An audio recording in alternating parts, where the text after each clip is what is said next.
وما ارسلناک الا رحمۃ للعالمین، اے نبی ہم نے آپ کو تمام جہانوں کے لیے رحمت بنا کے بھیجا ہے۔ قیامت تک آنے والے جتنے انسان ہیں سب کے لیے آپ کو ہم نے رحمت بنا کے بھیجا ہے۔ اپنوں کے لیے بھی رحمت ہے، دشمن کے لیے بھی حضور رحمت للعالمین ہے۔ اب اگر کوئی حضور کے بعد کسی اور کو نبی ماننے کا دعوے دار ہے، وہ حضور کو رحمت للعالمین نہیں مان رہا، پھر گویا وہ یوں کہہ رہا ہے کیونکہ حضور کا رحمت للعالمین ہونے سے مراد یہ ہے کہ جو بھی حضور پہ ایمان لائے گا، حضور کی سنتوں پہ چلے گا، حضور کی پیروی کرے گا، وہ ہمیشہ ہمیشہ کے لیے کامیاب ہو گیا۔ اگر مرزا دجال بے ایمان جیسے کہہ رہا ہے کہ محمد کے بعد نعوذ باللہ ثم نعوذ باللہ میں نبی ہوں، پھر تو حضور رحمت للعالمین نہیں ہوئے، پھر تو اخروی نجات کے لیے، جنت کا پروانہ لینے کے لیے، جنت کا سرٹیفکیٹ لینے کے لیے حضور کی پیروی کافی نہیں ہے،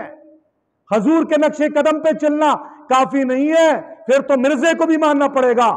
حالانکہ یہ قرآن کے خلاف ہے کہ نہیں ہے۔ دوسری آیت میں اللہ رب العزت نے فرمایا یا ایھا النبی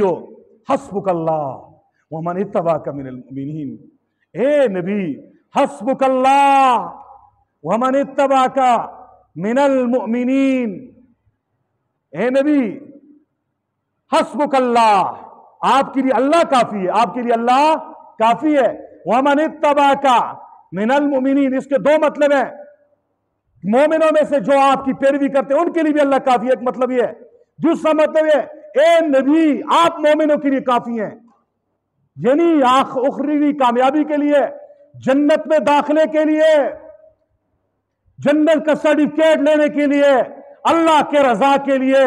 اللہ کو راضی کرنے کے لیے، کسی ایرے غیرے نتو خیرے دجال کانے بے ایمان کو نبی ماننا